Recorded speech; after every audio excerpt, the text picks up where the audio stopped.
Yan. Hindi ka. Na? Wait na, kami lang. Hindi lang ka no. Yan, video yan. Lakad. Oh, huwag nga ano yun. Video yan. Adjust. Lakad lang kayo, lakad. Hindi, malabo pag gumagalaw mo. Eto si Ariel Puentes, biglang nalunod kanina. Gago! Ha! Ikagol kay YouTube dato eh. Gago! Yan naman ang Ang mga... dalawang Barbie. yung isa nakasombrero dahil daw may kalaban siya. Pang-retire ang power. Isa siyang membro ng fraternity. Kaya nakasombrero lagi. At ito naman katabi niya, cellphone ng cellphone. Mga ka-text, chechemon. Ayan, dito naman tayo sa kabila. Si Ariel ay maraming sabon. Isa lamang ang hinihiling ko sa kanya ay yung powder. Yan na naman si Mr. Kulado. Maya-maya, madudulas, iiyak na yan. Siya ay papunta sa yung Ambaliti East. Maaari siyang tumakbo dito kasama ang mga babae.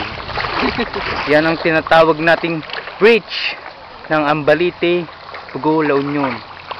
Ayun, nandun na agad yung isang tao nagbabike. Kaya nyo yun? Yun na naman si Kulado. Pinapakita ang aking jersey sa likod. Yan ang tinatawag na ladu-ladu. And go back to our fraternity girl. Yan, palakad sila papunta dun. Pupunta kami ng bundok. Dun. Yan. Si Kulado, iba yung daanan niya.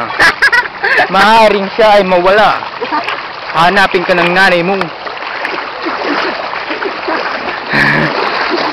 Oo. Malakas.